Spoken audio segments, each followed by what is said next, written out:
Ayan, oh. Ayan, lumipad na rin iba. Ayan na nga, karamihan lumipad na. So, sabog-sabog pa. Hindi natin alam kung sino titignan natin pagka ganyan.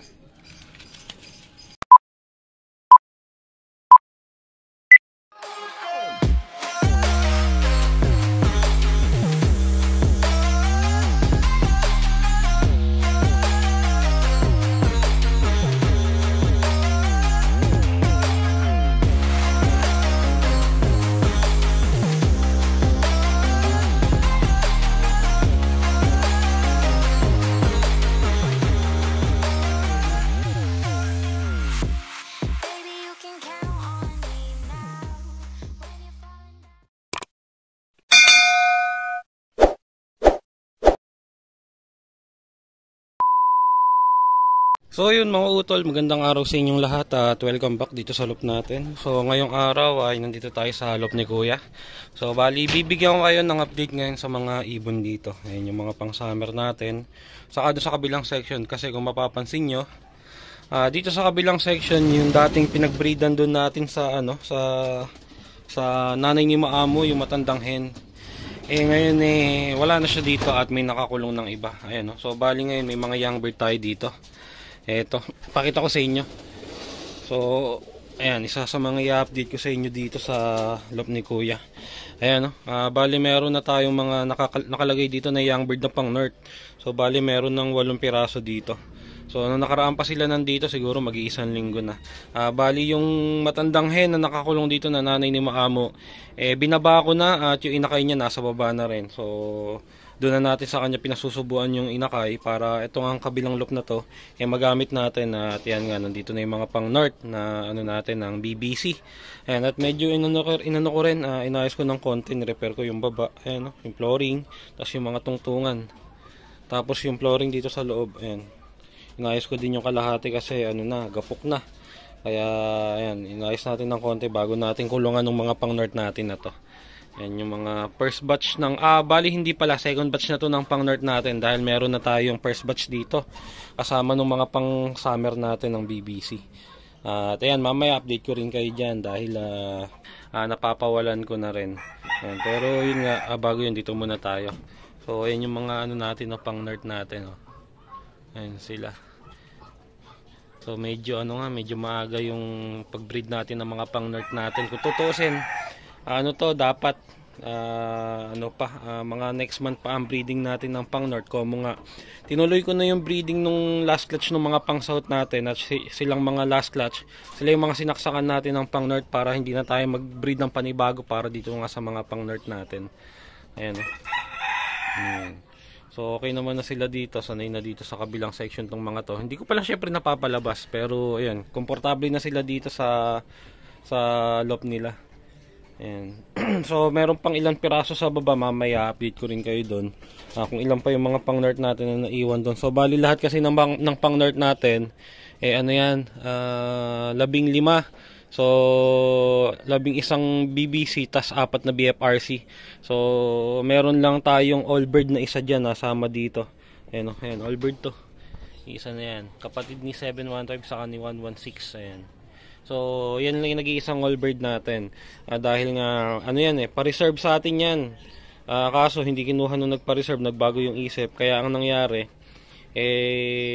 nilagay ko na lang dito sa flyers club, tuturuan natin, ililipad na lang natin siya kahit all bird. Young bird yung ibon, kaso yung singsing niya, kung mga paso. So, kaya magiging all bird category siya kahit na young bird yung ibon. Ayan. At ngayon dito naman sa mga pang summer natin, i-update ko na rin kayo. Bali dito nga sa mga pang summer natin, ito meron tayong dalawang pang north na kasama. Ayan, bali ito yung dalawang pang north natin na first batch. So bali ito kasama to ng mga pang summer natin na tinuturuan. At ano na rin yan, medyo sanay na rin yung dalawa na yan, lumilipad-lipad na. Tapos yung mga pang summer natin ay eto. Ayan sila So nagbibilad sila dito sa aviary, tas nandito yung iba sa viewing. Ayan, nagbibilad-bilad din. Ayan, tas ito yung isa. Ayan. So bali ito nga lahat ng pang summer natin na to, saka itong dalawang pang north na to, napapawalan ko na yan at lumilipad na silang lahat. Kaso hindi pa sila nag-groupings. So kung pawalan ko sila tuwing tanghali lang kasi hindi ko pa sila pwedeng pawalan ng umaga. Baka pamaya pag nag-release ako ng maaga, malipad ng malayo yung mga ibon, baka pamaya madayo, so may hirapan silang bumalik. So kaya ang ginagawa ko, tuwing tanghali ko sila rini-release pagka mainit na, para hindi sila matakawan lumipad, hindi sila lumipad ng matagal dahil nga ayan. Hindi pa sila nag-groupings, kinakailangan matuto muna silang mag-groupings. Tapos pagka medyo sanay na silang mag-groupings, medyo ano na natin, paunti-unti aagahan na natin yung release sa kanila para ayun nga, medyo tumagal-tagal sila ng ronda, saka medyo dumayo-dayo na sila. Pero sa ngayon, tuwing tanghali lang muna para magamay lang muna nila yung palipad-lipad dito sa area natin. Tapos magamay lang muna nila na mag-groupings. Yan sila, oh.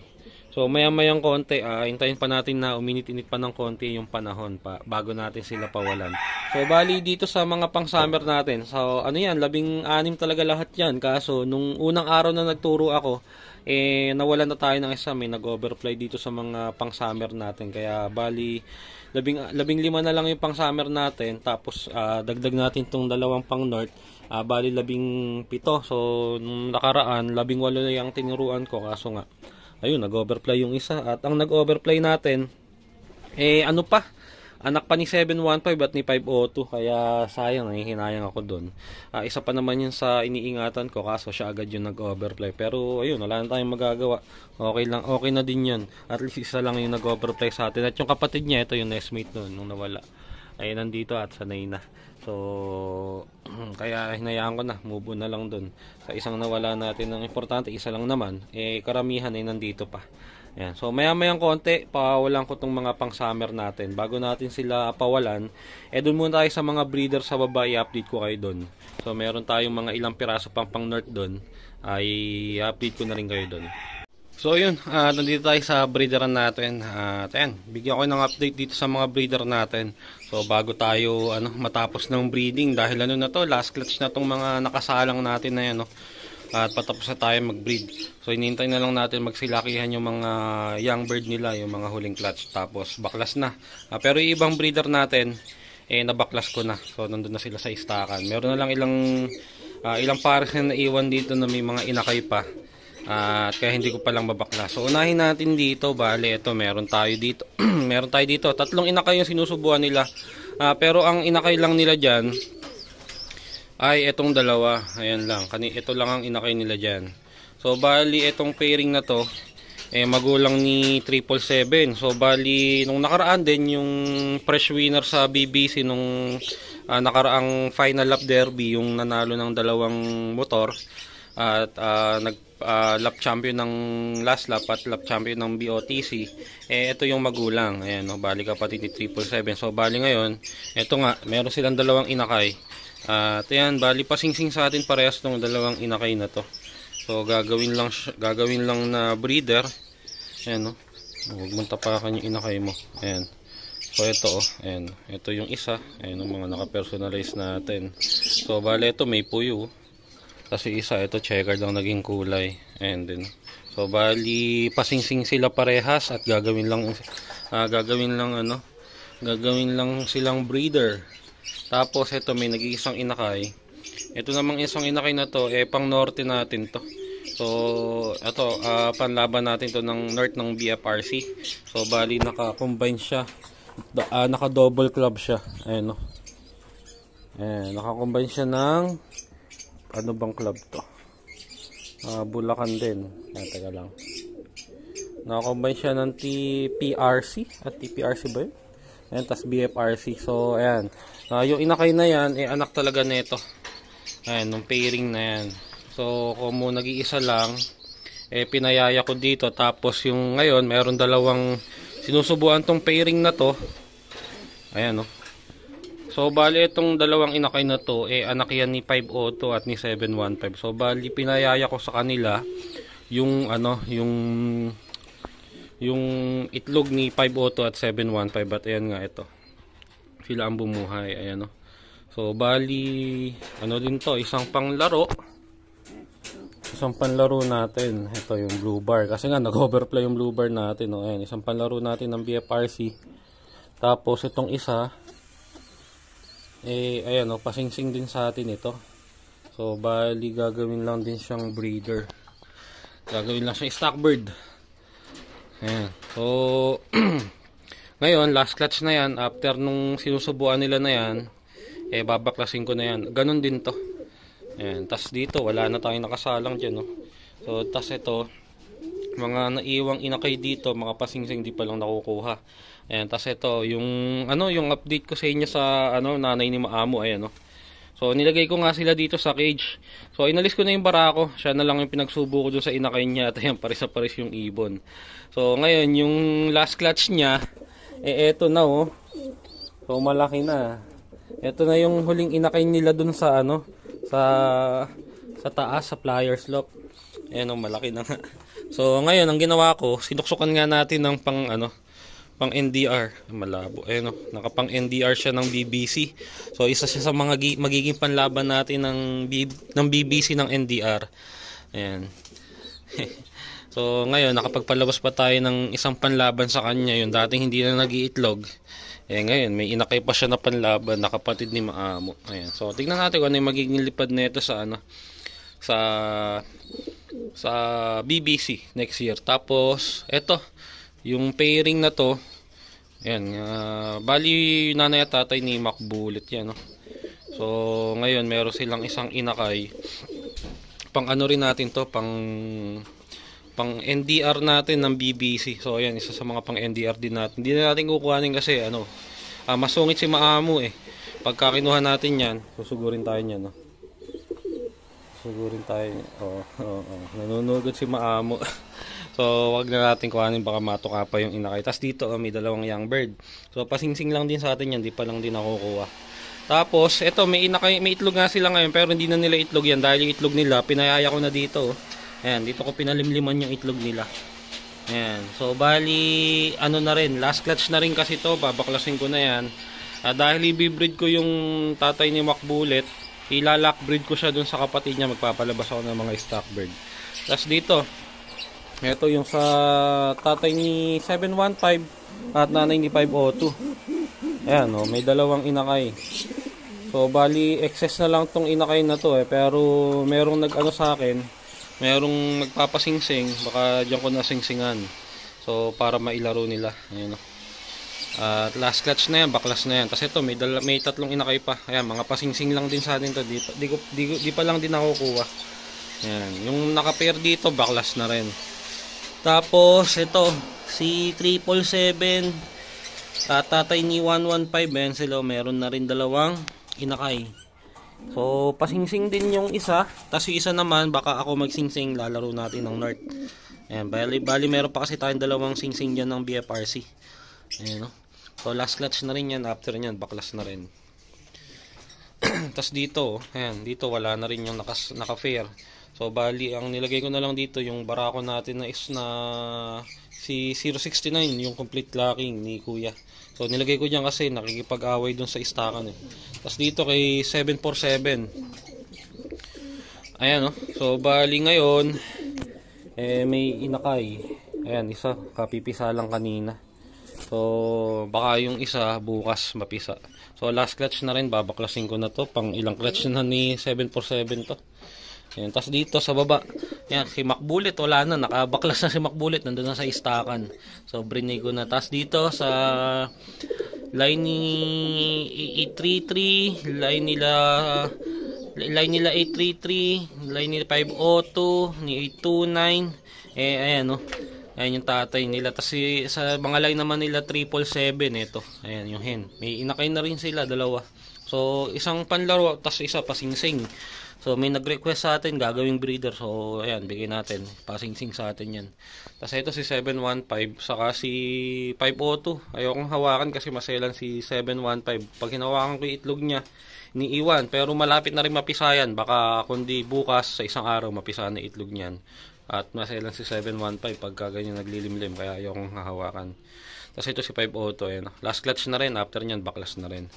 Ayan, so bali yun na lang yung update natin dito sa mga breeder natin. At after nyan, baklas na tong mga to. Papahinga na natin yung mga breeder natin para ire-ready naman natin sila sa susunod na breeding season. South na yon. So matagal-tagal pa yun, next year pa yung magiging breeding natin. Kaya matagal-tagal mapapahinga yung mga pang north, yung mga breeder natin. Kaya tinuloy ko na rin yung last clutch nila at yun na lang sinuksukan natin ng pang pang NDR para nang sa ganun mapahinga ng mahaba yung mga breeder natin sa breeding. Next year na ulit sila masasalang. Kung magsalang man ako siguro pang stock na lang, kagaya nga dun sa tatay ni Macbullet dito sa saddle. So ilalock breed ko siya dun sa kapatid niya dahil yung inbreed ko sa kanya nai-out ko, so hindi tayo nakatanggi sa buyer. Nai-out ko yung ibon. Kaya magbi-breed tayo ng panibagong pang-stock natin dito sa line ng tatay ni Macbullet. So ilalock breed natin siya dun sa kapatid niya at gagawan natin ng pang-stock. So ayun yung update natin dito sa mga breeder. Tara na doon sa Flyers Loft, i-release natin yung mga pang-summer natin. So ayan, palabasin naman natin yung mga pang-summer sakto alas 12 ng tanghali, kainitan, para hindi sila tumagal sa liparan. So dito ko sila pinadadaan sa mismong pasukan nila. Ayan, alam na nila yan. Tapos dito sa release, so binubuksan ko parehas para babat taas meron silang daanan. Ayan. So tignan natin kung lilipad ulit silang lahat. Ayan, may lumabas na isa. At susunod na rin agad yung iba niyan pagka ganyang meron ng isang lumabas. Ayan, dito sa baba may lalabas na rin. Ayan, may lumabas ng tatlo. Ayan, nagsunuran na. Mas na may makita silang lumabas, susundan na nila yan. Dito sa baba, ayan. So hindi naman na ako kinakabahang palabasin tong mga pang summer natin dahil sanay naman na nga yan. Kaso nga lang, di pa sila nag-groupings at di pa sila rumoronda ng matagal. Pero yung paglipad nila, yung pagbaba dito sa loft, hindi naman na sila naiilang. Kahit papaano nagagamay na nila na pag lumipad sila, dito sila bababa. So mahirap kasi sa mga young breed na tinuturuan pagka yung unang lipad hindi sila makababa ng diretso dito sa loft. So yun yung nagiging dahilan kung bakit kung saan sila nabababa, nadadapo. Pero ngayon okay naman na yung mga yan, hindi naman na naiilang bumaba dito sa loft pag lumipad. Ayan, nasa labas na yung karamihan. Ayan yung iba. Maya dyan may lilipad na sa mga yan. Meron dyan isang piraso pasaway. Ayun yung light checkered na nasa Avery na yan. Pagka yan lumabas at lumipad, nagdadapo sa ibang lugar, di ko alam kung saan bumababa. Tapos babalik siya minsan hapon. Pagka hindi siya nagbago, malamang may out ko yung ibon na yun. Ayan na, nag-aangatan na doon. Maya may lilipad na dyan. Karamihan nasa labas na, 4 na lang yung nasa loob. Biglang kumulimlim yung panahon. Pero okay lang yan.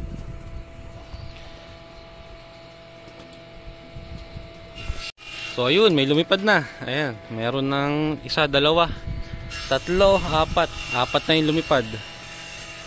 Nasaan na sila? Lisaw pa yung mga yan. Di pa naman mag-groupings yan. Wala, ayun, ito isa. Isa, dalawa, tatlo, apat ngayon lumipad. Kung yung ganyan lipad nila sa umaga ko palalabasin yan, ako dadayo yan. Medyo tumataas-taas na yung lipad nila Ayan, lumipad na rin iba. Ayan na nga, karamihan lumipad na. So sabog-sabog pa. Hindi natin alam kung sino titignan natin pagka ganyan. Ayan. Yung iba ito naiiwan pa. Pero lilipad din mamaya yung iba na yan. Nagpapatio na lang yung iba. Ayan, yung iba medyo okay na pala iba. Medyo nag-groupings na. Mga ilang araw pa tong araw-araw na pagpapakawala. Mag-groupings na to. Saan na? Ayun, medyo tumataas na sila. Delikado na to pagka nalayo. Ito isa. Ayan. So ayun ano na sila. Smooth lang yung pagbaba nila, walang kailang-ilang. Yung iba yun nagkakalisaw-lisaw. Ito white light. Ito pa iba naghiwa-hiwalay. Yun yung sinasabi ko, hirap pa sila mag-groupings. Hirap tignan, di ko alam kung sino titignan ko sa kanila. So ayun, at nagbabaan na sila. So bumaba na lahat ng ibon natin na lumilipad. At ayan sila sa taas. Ayan yung ba, ito. Ayan. So ang nasa loob na lang yung pasaway. Yun yung pinakapasaway sa lahat Yun yung pagka lumipad kung saan bumababa. Tapos bumabalik sa hapon. Pero hintayin ko pa rin, sasagain ko pa rin siya ng mga ilang araw.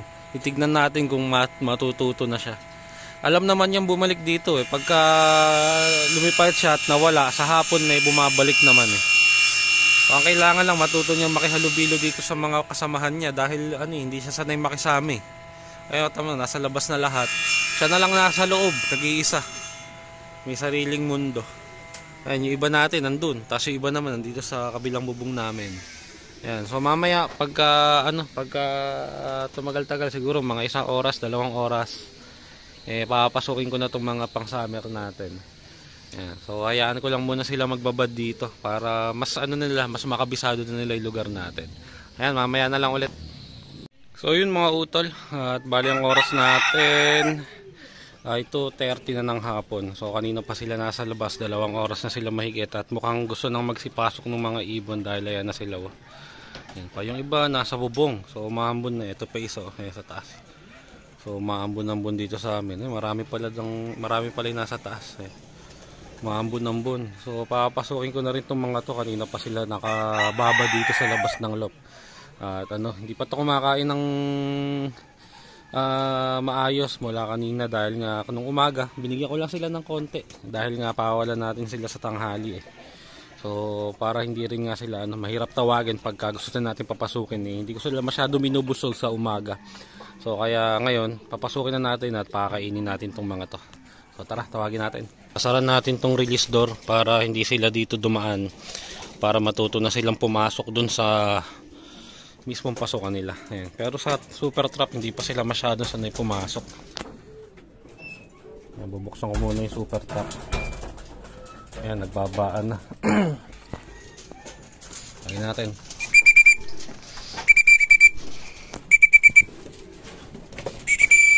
Ayan, iba. Pumasok na.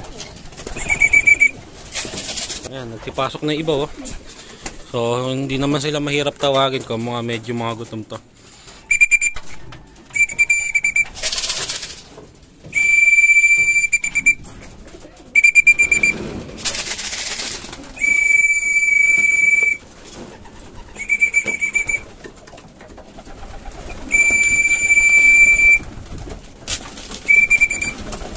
Ayan na, nagpapasukan na sila isa-isa.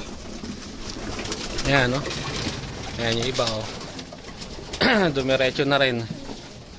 Ayan yung iba, doon na dumadaan sa super trap. Sanay na sa super trap yung iba.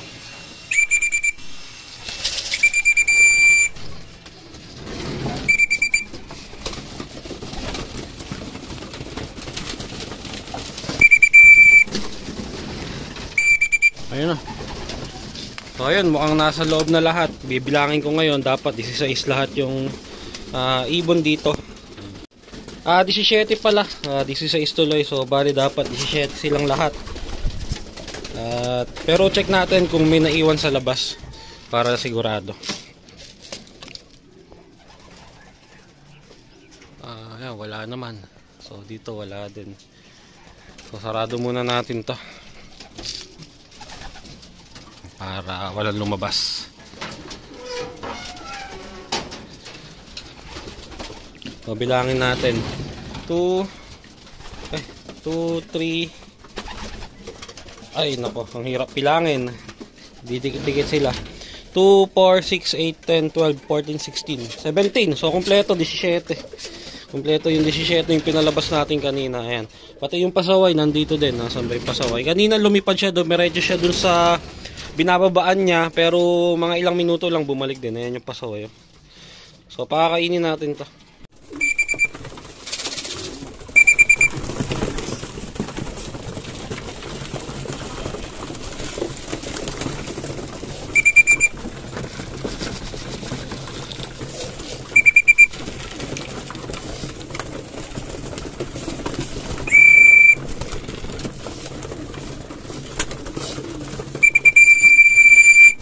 So ayun, kumakain na yung mga ibon. So ayan, binigay ko na yung full feed nila ngayong ngayong buong araw. Yung pagkain nila kaninang umaga sa pagkain nila ngayong hapon. Ayan, isang bigay na natin ngayon dahil nga kaninang umaga konti lang yung binigay ko. At ngayon na lang natin sila pinakain ng marami-rami dahil bukas na ulit ang kain nila. So bukas ganun ulit, sa umaga konti lang kakainin nila. Tapos pagpasok nila sa hapon, pagkagaling nila sa labas, nung ko pa lang ulit sila pakakainin ng full feed nila. Ayan, ayan, mga ano naman, magagana silang kumain, saka mga masisigla naman tong mga pang summer natin. Ayan, so yun mga utol, hanggang dito na lang yung update ko sa inyo dito sa mga ibon natin. At bukas Sunday, arrival ng mga ibon sa second lap derby ng NHPC. So bukas yun naman ang i-vlog ko, yung arrival ng mga ibon sa NHPC saka training natin sa BBC. So bali yun lang mga utol, hanggang dito na lang video natin. Maraming salamat sa panonood. Kita-kita na lang tayo sa susunod na video natin.